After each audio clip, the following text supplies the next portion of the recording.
1828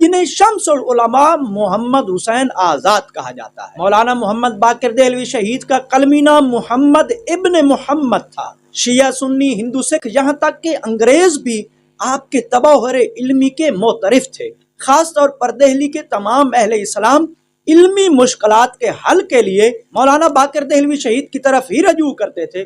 دہلی کے علمی جلسے مولانا باقر دہلوی شہید کے بیان کے بغیر نامکمل سمجھے جاتے تھے۔ آپ شیعہ سنی وحدت پر بہت زور دیتے تھے، البتہ جب کوئی ناسبی اہل بیت علیہم السلام کی شان میں گستاخی کرتا تھا تو پھر تقریر و تحریر کے ذریعے اہل بیت علیہم السلام کا دفاع کرنا اپنا شرعی مذہبی فریضہ سمجھتے تھے۔ جتنے بڑے عالم اور واعظ تھے وہ اتنے بڑے ہی صحافی تھے۔ انہوں نے بحیثیت صحافی صحافت کو ہمیشہ غیر جانبدارانہ طرز عمل کے ساتھ استعمال کیا اور بلا قید مسلک و مذہب اپنی اخبار میں بر صغیر کے تمام لوگوں کی ترجمانی کی۔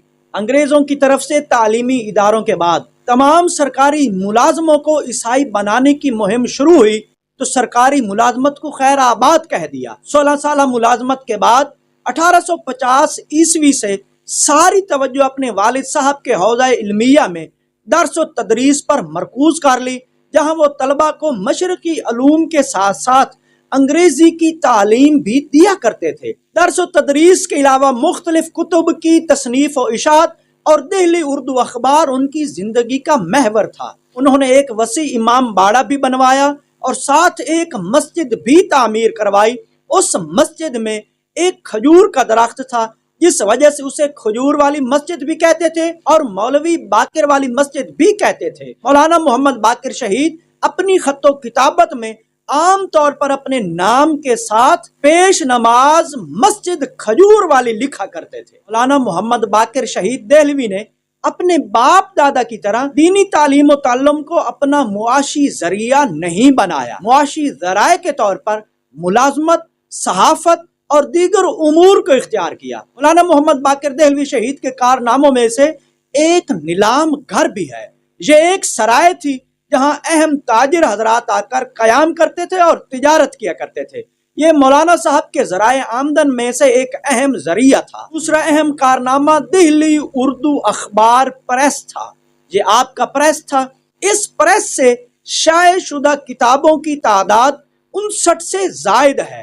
اس پریس سے جہاں صحیفہ کاملہ علامہ باقر مجلسی رحمۃ اللہ علیہ کی حلیۃ المتقین کا فارسی ترجمہ شائع ہوا، وہیں اسی پریس سے معروف اہل سنت عالم دین مولوی عبد القادر کا ترجمہ کیا ہوا قرآن پاک بھی شائع ہوا۔ اسی پریس سے اہل سنت کی معروف کتاب حدیث مشکات شریف بھی شائع کی گئی۔ فورٹ ولیم کالج کی بہت سی کتابوں کا پہلا یا دوسرا ایڈیشن بھی اسی پریس سے شائع ہوا۔ دیوان حافظ، باغ و بہار، دیوان انشاء اللہ خان، توزک تیموری سمیت بہت سی کتب اس پریس سے شائع ہوئی۔ پہلا باقاعدہ اردو اخبار دہلی اردو اخبار بھی اسی پریس سے شائع ہوتا رہا۔ مولانا محمد باقر دہلوی کا معروف اور سب سے نمایاں بڑا کارنامہ دہلی اردو اخبار کی اشاعت تھی۔ یہ اردو کا پہلا باقاعدہ اخبار تھا۔ عام طور پر لوگوں میں معروف یہ ہے کہ جامع جہاں نما اردو کا پہلا اخبار ہے۔ یاد رکھیں، جامع جہاں نما اگرچہ اردو میں شائع ہونے والا پہلا اخبار ضرور ہے، مگر وہ اردو کا پہلا باقاعدہ اخبار نہیں، اس لیے کہ جامع جہاں نما کی پہلی اشاعت فارسی زبان میں ہوا کرتی تھی۔ وہ سب سے پہلے فارسی میں چھپتا رہا ہے، بعد میں اردو میں اس کے کچھ ایڈیشنز شائع ہوئے، لیکن دہلی اردو اخبار یہ اردو کا پہلا باقاعدہ اخبار ہے، کیونکہ اس کے پہلے شمارے سے لے کر آخری شمارے تک تمام پرچے اردو میں شائع ہوئے ہیں۔ اس کا پہلا نام اخبار دہلی تھا۔ اس اخبار کو 1836 میں مولانا محمد باقر دہلوی شہید نے دہلی سے جاری کیا تھا۔ یہ ہفت روزہ اخبار تھا۔ 10 مئی 1840 میں اس کے نام میں تبدیلی کی گئی اور اس کا نیا نام دہلی اردو اخبار قرار پایا۔ 19 جولائی 1857 کو دوسری دفعہ اس اخبار کا نام تبدیل کیا گیا اور انقلاب 1857 کے مجاہدین کو آخری مغل بادشاہ بہادر شاہ ظفر کی قیادت تلے متحد کرنے کی ترغیب دیتے ہوئے اس کا نام اخبار الظفر رکھا گیا۔ یہ پہلا اخبار تھا کہ جس نے چشمدید رپورٹنگ کا آغاز کیا۔ مرزا غالب کے خطوط میں بھی اس اخبار کا تذکرہ ملتا ہے۔ اس کا آخری شمارہ 13 دسمبر 1857 کو شائع ہوا۔ یہ مسلسل 21 سال شائع ہوتا رہا۔ مولانا محمد باقر دہلوی شہید کی شہادت کے ساتھ ہی یہ اخبار بھی بند ہو گیا۔ مولانا محمد باقر دہلوی شہید کی دینی تصانیف کی بات کی جائے تو ان کی معروف تصنیف سیف صارم المعروف بشمشیر تیز ہے۔ یہ ایک مناظرانہ کتاب ہے جو ایک ناسبی کی کتاب کے جواب میں لکھی گئی تھی۔ ان کی ایک دوسری معروف تصنیف ہادی التواریخ ہے۔ سال بھر کی اہم تاریخوں، مناسبتوں، ایام سعد و ناس کا اس میں بیان کیا گیا ہے۔ مولانا محمد باقر دہلوی شہید کی دیگر تصانیف میں سے رسالہ مباہلہ، رسالہ نکاح، رسالہ عید غدیر، رسالہ قرات، تفسیر آیات ولایت اور دیگر کی کتب بھی شامل ہیں، مگر ان کی بہت سی کتب ان کی لائبریری کے جلائے جانے کے باعث ناپید ہو چکی ہیں۔ مولانا محمد باقر دہلوی شہید انقلاب 1857 کے ایک نمایاں ہیرو تھے۔ انہوں نے اپنی تلوار اور قلم کے ذریعے انگریزوں کے مظالم کا مقابلہ کیا۔ انہوں نے اپنی اخبار کو انگریزوں کے خلاف مجاہدین کے ترجمان کے طور پر پیش کیا۔